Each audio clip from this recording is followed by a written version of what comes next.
Abandoned, forgotten, left to die in the dark. But this is not just any car. This is the Lamborghini Miura, the machine that invented the supercar. And today, we bring it back to life.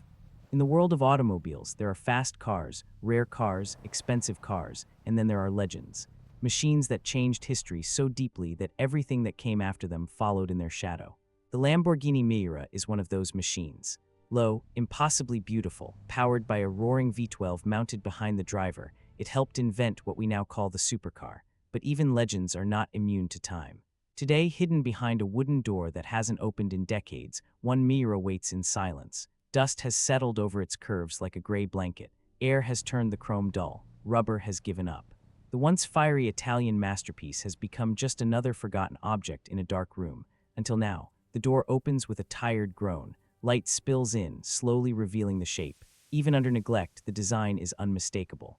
That knows those eyelashes around the headlights, the hips that look carved by wind itself. Broken, yes, but defeated, never. You can almost feel the car breathing again. The crew stands quietly for a moment. No one rushes toward it. Respect comes first. Cameras capture every angle. Every scratch, every dent, every tired piece of trim is documented. This is not just restoration. This is archaeology.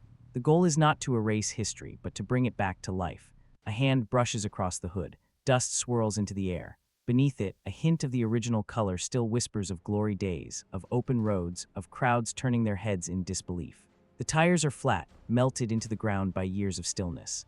With gentle effort, the Miura is rolled forward, sunlight finally touching paint that has not felt warmth in a very long time. For the first time in decades, the car sees the sky, and the resurrection begins. Inside the workshop, the Miura is lifted carefully. Gravity reveals what hiding did so well. Oil residue, cracked bushings, corroded lines, age is everywhere. Nothing here will be simple, but simple was never the point. The disassembly starts slowly, methodically. Chrome trim is removed and labeled. Each screw is bagged and cataloged. The team knows that replacing original pieces is easy. Preserving them is art. Shelves begin filling with the Miura's memories. The headlights come out like tired eyes being relieved of their burden. Glass follows. Rubber seals crumble at the lightest touch, surrendering without a fight. With every part removed, the Miura looks smaller, more fragile, yet somehow more honest. Then comes the moment everyone has been waiting for. The rear clamshell lifts. There it is, the transverse V12, covered in grime, yes, but magnificent. Even motionless, it carries authority. This engine once screamed past 7,000 RPM, a mechanical orchestra composed in Italy. Now it waits patient for hands willing to believe in it again. Fuel lines are brittle. Wires crack like dry twigs, but the numbers match. This is the engine it was born with. The heart is original, and that changes everything. The team prepares carefully. Connections are undone. Supports are positioned. Slowly, almost ceremonially, the engine and transmission descend from the car. When the chassis rises away, silence fills the air. It feels like witnessing open-heart surgery on history itself. Without its engine, the Miura becomes a shell, but also a promise. From here, the climb back begins. Paint stripping is brutal but necessary. Years of layers, touch-ups, and aging material are removed until only bare metal remains. Under bright lights, imperfections appear, old repairs, tiny rust scars, waves invisible before. Nothing hides anymore. Craftsmen move in with hammers and dollies. They understand these curves are sacred. The Miura is not simply shaped, it is composed. Every reflection must travel smoothly from nose to tail. Hours turn into days as metal is persuaded back into perfection. Across the shop, the V12 lies disassembled like a complex puzzle. Pistons are removed and inspected. Crank journals are measured.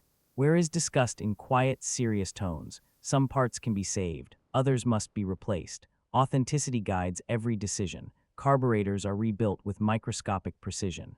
New seals, correct finishes, factory specifications. Nothing modernized, nothing rushed. This engine must run as it did when the world first met it. In the upholstery department, the interior begins its own journey. Seats are stripped to frames. New foam is shaped to match original contours. Leather, matched perfectly in color and grain, is stretched and stitched by experienced hands. The smell alone begins to transport everyone back in time. Gauges are restored, their delicate needles recalibrated. Switches are cleaned. The steering wheel receives careful refinishing, preserving its elegance while returning strength. Back in the body shop, primer transforms chaos into clarity. For the first time, the Miura looks whole again. Smooth, unified, ready. The color is mixed according to factory records. When the spray gun releases the first pass, the booth becomes silent except for the hiss of paint. Layer after layer, depth appears. The car seems to wake up under the gloss, as if remembering who it is. Clear coat follows, then curing, then endless polishing. Reflections sharpen, lines tighten. The Miura is becoming art again. Reassembly feels different. Hope replaces uncertainty. Suspension returns, now rebuilt to exact tolerances. Fresh brake components promise control. Restored wheels slide into place, wrapped in new rubber that finally stands proud instead of collapsed. Wiring is routed carefully through the chassis like veins, returning life to a body. Interior panels are installed, carpets laid, seats mounted. Each step closes the distance between past and present. Then, the reunion.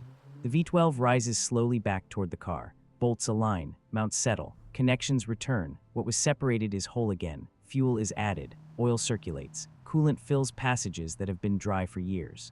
Everyone knows what comes next, yet no one speaks. The key turns, the starter whirs, the engine rotates, hesitant, remembering, a cough, another, then ignition. The workshop explodes with sound, raw, mechanical, glorious. 12 cylinders fire in uneven harmony before settling into rhythm. Some mechanics laugh, others simply stare, arms crossed, absorbing the miracle. Smoke clears, temperatures rise, adjustments are made. The Miura breathes steadily now, alive in a way it has not been for decades. Outside, the sun waits. The car rolls forward under its own power. Paint blazes, chrome flashes, people stop walking, phones appear. Even those who don't know cars feel something extraordinary passing by. On the road, the Miura stretches gently at first. Brakes seat, fluids move, confidence builds. Then the throttle opens wider, and the V12 sings the song it was built to sing. High, sharp, unforgettable. Wind rushes across the body. The world blurs. The Miura has returned not as a memory, but as reality. Back at the workshop, the engine clicks softly as it cools. The crew circles the car, exhausted and proud. What was once forgotten is now immortal again. This is why restoration matters. Because sometimes, saving a machine means saving a piece of human imagination. It means refusing to let beauty disappear. It means believing that even after years of silence, a legend can still roar.